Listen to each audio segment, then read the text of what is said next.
I'm Maya, and today I want to invite you into a story. Not just my story, but also maybe a little bit of yours. It's a story about free time, that small pocket of life that belongs only to us. You know what's funny?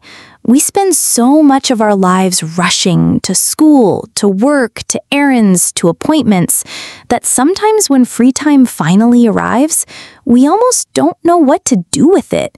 It feels like someone suddenly pressed pause on the movie of life, and now we're holding the remote, wondering whether to rewind, fast forward, or just stay still. When I was a child, I thought free time was endless.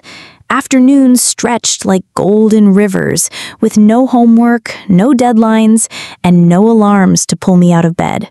I could spend hours lying on the floor, staring at the ceiling, making shapes out of clouds or scribbling in notebooks without worrying if it was useful. Everything felt magical because time belonged completely to me. As I grew older, free time became a little rarer, a little more precious. School took more hours, then responsibilities crept in. Suddenly, free time wasn't just empty space, it was a treasure, something I had to defend, protect, and cherish. And when I did get those moments, I wanted to fill them with things that made me happy, things that reminded me of who I really was beyond grades, deadlines, and responsibilities. So in this story, I'll share with you how I spend my free time. Not as a list, not as instructions, but as little windows into my life. The moments I sit with a book, or let music carry me away, or laugh with friends until our stomachs hurt, or experiment in the kitchen with recipes that don't always turn out as planned. Free time isn't just rest. It's a mirror. It shows us what we love, what we dream of, what brings us peace, and sometimes even who we are becoming. So grab a cup of tea, get comfortable, and let's walk together through the little corners of free time in my life. And maybe, as I share my stories, you'll find yourself remembering your own. Part 1. Reading. Traveling without moving. If I had to choose one thing that has always been my companion in free time, it would be reading. Books have been like secret doors for me. Doors that don't need a key, just imagination. I still remember the first book that completely pulled me in. I was about 8, and my mother had given me a slim paperback with a bright cover.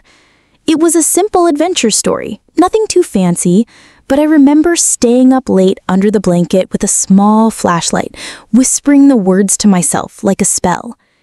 Each page carried me deeper into a world where trees could talk, rivers could sing, and a girl not much older than me could save the day with courage. That night, I realized something. Reading wasn't just about words. It was about traveling. Without leaving my room, I had crossed forests, faced dangers, and learned bravery. Reading became a passport, one that didn't need stamps. As I got older, my tastes changed. I discovered mysteries, and oh, how they hooked me. There's something about following clues, piecing together puzzles, and turning the pages faster and faster because you have to know what happens next. Sometimes I'd try to guess the ending, and when I was right, I'd feel like a detective. But when I was wrong, I'd laugh and admire how clever the author was to surprise me. And then there were the times I read in English. At first, it was hard. I didn't know every word. I'd underline, look things up, sometimes get stuck. But slowly, something beautiful happened. I stopped translating and started feeling. The rhythm of English, the way sentences flowed differently, the jokes, the emotions, they became part of the story. It was like learning not just a language, but also a new way of dreaming. Reading in English became more than practice. It was adventure doubled. I wasn't only exploring the world inside the book, I was also exploring a new world of words. And every time I finished a story, I felt a little stronger, like I had added another brick to the bridge between me and a bigger world. There were also quiet afternoons when reading wasn't about adventure or mystery, but comfort. A magazine with colorful pictures, a short article online about cooking tips, or even a blog post about someone else's life. I realized reading didn't always have to be grand or serious. Sometimes it was just a way of letting my mind wander while I sipped tea. One of my favorite memories is sitting by the window on a rainy day, curled up with a book, listening to raindrops tapping the glass. The world outside felt gray and restless, but inside my book, colors danced, voices sang, and everything felt alive. That's the magic of reading. No matter where you are, it can transport you. Maybe that's why I always recommend reading as a way to spend free time. Not because it's good for you, though yes, it improves language, imagination, and focus, but because it's like making friends with stories. And stories never leave you. Now, I want to pause for a moment and ask you, what was the last story you read? Did it make you laugh, cry, or think? Did it remind you of something in your own life? Even if it was just a short article, maybe it carried a spark that stayed with you. For me, reading is like breathing. Not every breath is exciting, but each one keeps me alive in a quiet, invisible way. Books have carried me through joy, through sadness, through confusion. They've made me wiser, but also humbler, because every story reminds me that the world is bigger than I can ever imagine. And in my free time, when the world feels too noisy, reading is the soft whisper that brings me back to myself. Part 2. Music, the soundtrack of my life. If books are the doors to other worlds, then music is the air that fills those worlds. It's invisible, but you feel it everywhere. In your chest, in your steps, even in the way your mood changes without warning. I don't remember the first book I read, but I do remember the first song that made me cry. I was around 10 years old, sitting in the backseat of my dad's car. A slow, soulful song was playing on the radio, the kind where the singer's voice cracks just enough to let you hear the sadness between the notes. I didn't understand all the lyrics back then, but I didn't need to. The feeling was enough. My throat tightened, my eyes watered, and I remember thinking, wow, music is powerful. It can reach you even when you don't understand everything. That's still true for me today. Music is like a second language of emotions. If I'm happy, I find myself humming upbeat tunes, sometimes dancing around my room like nobody's watching. And I hope nobody ever is watching because my dance moves are, let's just say, unique. If I'm stressed, I put on calm instrumental tracks, piano, guitar, or even the sound of rain mixed with soft melodies. Within minutes, my heartbeat slows down, and it feels like my brain is sighing in relief. Free time and music are best friends. There's nothing like lying on the floor, headphones in, letting a song carry you somewhere far away. Sometimes it feels like floating on a river. Other times, it's like running through a city at night. Each song paints a different world. I've also noticed how music connects people. One of my favorite memories with friends is when we gathered in a park one summer evening. Someone brought a guitar and we all sang together. None of us were professional singers. Some were off-key, others forgot the lyrics halfway through. But the laughter, the clapping, the silly improvised verses, that was pure joy. The music didn't just fill the air, it stitched us together. And then there are concerts. Oh, the electricity of a live concert. I once went to a small local performance. Nothing huge, just a band playing in a cafe. The lights were dim, the air smelled of coffee, and the singer's voice filled the room like a warm blanket. I remember watching strangers in the audience tapping their feet in the same rhythm, nodding their heads at the same beat. For that one evening, we were all part of the same story, written in chords and lyrics. Of course, music is also part of my everyday routine. Doing chores, I blast energetic songs to make cleaning feel less like work and more like a secret dance party. Cooking, I put on cheerful tunes and suddenly chopping vegetables feels like choreography.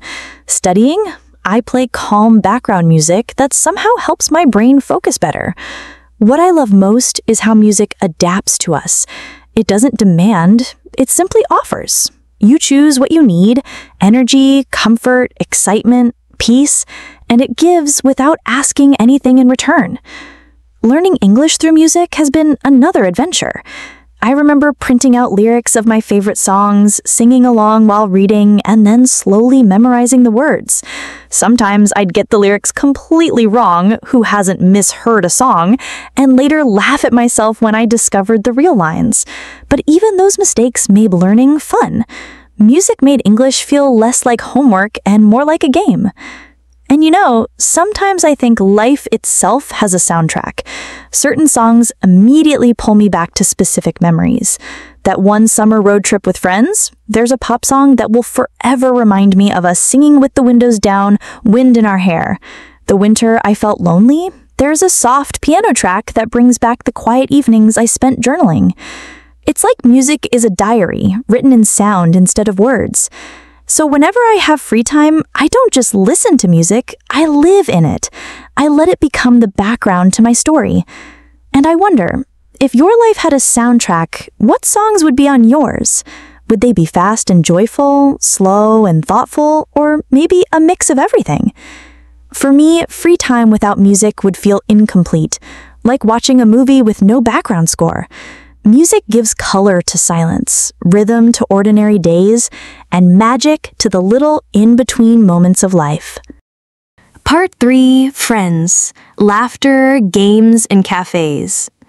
If reading is my quiet escape and music is my emotional guide, then friends are my spark. Free time with friends feels different from free time alone. It's louder, messier, and sometimes unpredictable, but that's exactly what makes it so special. I think some of my happiest free time memories are built around my friends. We don't always need big plans. Sometimes the best moments are when we do something completely ordinary, but because we're together, it becomes extraordinary. Take sports, for example. I'm not a professional athlete, and honestly, I don't even win most of the time. But when my friends and I gather for a casual game of football or badminton, the goal isn't really to win. It's to laugh at each other's clumsy moves, cheer loudly for silly goals, and feel our hearts race not just from running, but from the joy of being part of a team. I remember one summer afternoon when we decided to play basketball in the park. The sun was blazing, we were sweating buckets, and none of us could score properly. At one point, the ball bounced off the hoop and landed in a nearby fountain. We all ran, slipped, and ended up soaked, laughing so hard we could barely breathe. That memory has stayed with me far longer than the score of the game. But free time with friends doesn't always mean being active. Sometimes it's as simple as sitting in a cafe, sharing snacks, and talking for hours. Those conversations are like invisible threads weaving us closer. We talk about everything: dreams, fears, silly jokes, future plans. Time slips away unnoticed, and suddenly it's dark outside, and the waiter's politely reminding us the cafe is closing. One of my favorite parts of free time with friends is the small rituals, like how we always order the same fries to share, or how one of us insists on telling the latest embarrassing story from their day, or how we tease each other about inside jokes no one else would understand. These little rituals make our friendships feel like home. Of course, not every free time moment with friends is perfect. Sometimes we argue about what to do, or plans fall apart, or someone gets moody. But even those moments teach us patience, compromise, and the value of forgiveness. Because true friendship isn't about perfection, it's about presence, just being there, even when things are messy. And you know what? Free time with friends has taught me something important. Joy is multiplied when shared. Eating alone can be nice, but eating with friends turns into a feast of laughter. Watching a movie alone is relaxing, but watching it with friends means quoting lines together and throwing popcorn at each other. A simple walk becomes an adventure when you're side by side, pointing out silly things along the way. So whenever I think about free time, I realize it's not just about what I do, it's also about who I do it with. Friends make ordinary minutes shine brighter. Part 4. Cooking. Creativity you can eat. If reading is how I travel with my imagination, and music is how I travel with my emotions, then cooking is how I travel with my senses. The kitchen, for me, is like a little laboratory of flavors where experiments happen, sometimes beautifully, sometimes disastrously, but always with a story to tell. I didn't always love cooking. In fact, when I was younger, I thought it was just a chore adults had to do. I remember watching my mom in the kitchen, moving so confidently, chopping vegetables, stirring pots, adding spices without measuring. I'd ask her how she knew how much salt to put in, and she'd laugh and say, "You just feel it." Back then, I thought that was impossible. How could you just feel food? My perspective changed the first time I tried cooking on my own. I must have been around 12. It was a rainy Saturday, and I decided to surprise my family by making pancakes. I had no idea what I was doing. I mixed flour, eggs, and milk in random amounts, and the result was, well, let's just say the pancakes looked more like strange-shaped cookies. They were burned on the outside, raw on the inside, and stuck stubbornly to the pan. My family smiled politely while eating them, but I could tell by their faces that my pancakes were more adventure than delicious. Still, I was proud, because for the first time, I realized cooking wasn't just about food. It was about trying. As I grew older, I started experimenting more. Sometimes it was simple, making a sandwich with extra toppings, or trying out a new smoothie flavor. Other times, I got ambitious. I remember once attempting to bake cookies after watching a video online. I was so sure they'd turn out like the perfect golden circles I saw on the screen. But when I opened the oven, what I found was one giant cookie. All the dough had melted together into a single blob. My friends and I still ate it, tearing off pieces with our hands, laughing until our stomachs hurt. That's when I realized cooking doesn't have to be perfect to be joyful. Cooking in my free time has become more than just a hobby. It's a form of creativity. Some people paint or write. I mix flavors. The chopping, the sizzling sound of onions hitting a hot pan, the smell of garlic filling the air. It's like creating art you can eat. And the best part? You don't just admire it, you taste it. What makes cooking even more fun is sharing it. When I invite friends over and serve something I made, I feel a little nervous. What if they don't like it? But most of the time they smile, take a bite, and say, "This is so good." Whether they mean it or not, I don't know, but the warmth of that moment is real. Food brings people together in a way few other things can. Around a table, differences fade. Conversations flow, and everyone is connected by the simple act of sharing a meal. Cooking also gives me patience. Some recipes take time. Dough that needs to rise, sauces that need to simmer, flavors that need to blend slowly. In a world where everything feels rushed, the kitchen teaches me to slow down, to stir gently, to wait, to trust the process. And sometimes cooking is comfort. On a cold evening, I love making a hot bowl of soup. On a stressful day, baking something sweet feels like therapy. There's something about kneading dough or stirring a pot that calms me. It's almost like meditation, except instead of sitting silently, you end up with something delicious at the end. Cooking also connects me with cultures. Through recipes, I've traveled to places I've never been. An Italian pasta dish makes me imagine the streets of Rome. A spicy curry transports me to India. Baking bread makes me feel like I'm part of a tradition that goes back hundreds of years. Each dish carries a story, a history, a little piece of the world. Of course, not every cooking experiment is a success. Sometimes I burn the rice, sometimes I forget an ingredient, sometimes the kitchen looks like a storm passed through it by the time I'm done. But even those failures are part of the fun. Because in free time, mistakes don't matter. They become memories. So cooking has become one of my favorite ways to spend free time, not just because of the food itself, but because of everything it represents: creativity, connection, patience, comfort, and even adventure. Now, let me ask you, have you ever tried cooking something new in your free time? Maybe it was as simple as making your first sandwich, or as daring as baking a cake. How did it turn out? Whether it was a masterpiece or a mess, I bet it left you with a story to tell. For me, cooking is proof that free time isn't just about passing hours. It's about creating, with your hands, your senses, and a little bit of heart.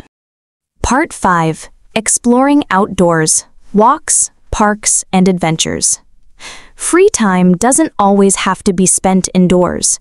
Sometimes the best way to refresh my mind and body is to step outside, breathe in the open air, and let the world surprise me. I've always believed that the outdoors has its own kind of magic. Even a short walk can feel like a little adventure.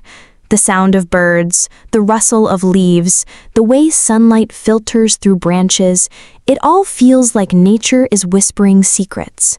When I was younger, weekends often meant trips to the park. My friends and I would run across open fields, chase each other, or just sit on the grass, talking about anything and everything. Those afternoons were simple, but they carried a happiness that was pure and unshakable. We didn't need money, gadgets, or fancy places. Just being under the wide sky was enough. Even today, I love walking in the park. Sometimes I go alone, with a book or my headphones. Other times I go with friends and we walk slowly, stopping to take silly photos or feed the ducks. There's something calming about the rhythm of walking, step by step, thought by thought. Problems feel smaller when the sky feels big. One memory stands out. It was during a particularly stressful week of exams. My mind felt heavy and no amount of reading or music was helping, so I decided to go for a walk. I wandered aimlessly through the park until I found myself standing by a small pond. The water was still, the surface reflecting the sky. I sat down on a bench, closed my eyes, and just listened. Birds chirping, leaves rustling, the faint laughter of children playing in the distance. Slowly, my chest loosened, and for the first time in days, I felt like I could breathe fully. That's when I realized nature heals in ways we don't always understand. Exploring outdoors doesn't always mean parks, though. Sometimes it's about discovering new places in my own city. A cozy cafe tucked into a quiet street, a mural painted on a wall I'd never noticed before, a tiny bookstore hidden between big shops. These discoveries make me feel like an explorer, even if I'm just a few blocks from home. Then there are bigger adventures, trips outside the city, hikes in the hills, visits to beaches or mountains. I still remember the first time I stood at the top of a hill after a long climb. My legs ached, my breath was uneven, but when I looked out over the landscape below, trees stretching like a green carpet, rivers winding like silver threads, all the tiredness melted away. The view wasn't just beautiful, it was a reminder that effort brings reward, and sometimes the hardest paths lead to the most breathtaking places. Spending free time outdoors also connects me to people in unexpected ways. I've had random conversations with strangers on a park bench, shared snacks with hikers on a trail, and joined spontaneous games with kids in the neighborhood. The outdoors blurs boundaries. It reminds us we're all part of the same big world. Of course, not every outdoor adventure is perfect. I've been caught in sudden rainstorms without an umbrella, gotten lost while trying to find a new cafe, and once even slipped in the mud during a hike, ending up with dirty clothes and uncontrollable laughter. But that's the beauty of it, the unpredictability. Outdoors, you never quite know what will happen, and that makes it exciting. So whenever I think about free time, I know I need a balance. Some moments are best spent indoors, cozy and quiet, but other moments demand the sky, the trees, the open road. Because sometimes the best way to recharge is to let the world outside remind you of its beauty. And maybe next time you have free time, instead of staying in, you could try a simple walk, not with a destination, not with a plan. Just step outside, breathe deeply, and let your feet take you somewhere new. You might be surprised at what you find. Part 6. Trying something new. The joy of learning. Free time is wonderful because it gives us space to try new things. It's like a blank canvas waiting for a splash of color. Sometimes that color is something we've always wanted to do but never had time for. Other times, it's something we stumble upon by accident. I've had many little adventures of trying something new in my free time, and each one has taught me something, not just about the activity itself, but about myself. For example, once I decided to learn painting. I bought a small set of brushes, some cheap paints, and a canvas. I had no training, no real plan. I just started putting colors down. At first, it looked like a mess. Blue blobs mixing with red streaks, shapes that didn't make sense. But as I kept going, something unexpected happened. I felt free. I wasn't worried about grades, deadlines, or mistakes. I was just playing with color. That messy painting still hangs in my room. Not because it's beautiful, but because it reminds me that creativity doesn't need permission. Another time I tried dancing. A friend convinced me to join a beginner's class. I was nervous. I've never considered myself graceful. But once the music started and I allowed my body to move, I realized it wasn't about perfection. It was about joy. About laughing at myself when I missed a step, about celebrating small progress, about letting go of self-consciousness. That class didn't turn me into a dancer, but it gave me confidence I still carry. Learning languages has been another adventure. English itself was once new for me. At first, it felt like climbing a steep mountain. Grammar rules confused me, vocabulary lists overwhelmed me, and I often felt shy speaking. But I kept practicing in my free time, reading, singing, even talking to myself in the mirror. Slowly, the mountain didn't feel so steep. Every new word was like finding a small treasure. Every sentence I spoke gave me a little victory. And the more I practiced in my free time, the more English became not just a subject, but a friend. Free time also gave me the courage to try cooking new recipes, attempting photography with my phone, and even gardening. Each time I started clumsy, unsure, sometimes even failing. But failure in free time feels different. It's softer, kinder. Because free time isn't about success. It's about exploration. And that's the joy of trying something new. You discover hidden parts of yourself. Maybe you're funnier than you thought when you try acting in a school play. Maybe you're more patient than you realized when you start knitting. Maybe you're braver than you imagined when you stand on a stage for the first time. So I always tell myself, free time isn't just about repeating what I already know. It's also a chance to step into the unknown. Because every time I do, I come back with a story. As I finish sharing my journey through reading, music, friends, cooking, exploring outdoors, and trying new things, I realize something. Free time is more than just spare time. It's the part of life that belongs fully to us. In school or work, we often follow schedules. In responsibilities, we follow rules. But in free time, we follow our hearts. We choose, we decide, and those choices reveal who we are.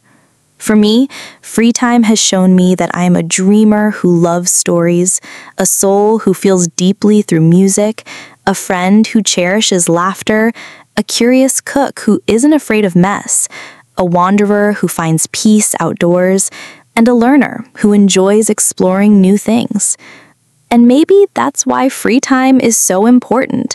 It's not just about rest. It's about expression. It's about creating moments that make life richer, memories that stay long after the clock moves forward again. So as you finish listening to my story, I want to ask you, how do you spend your free time?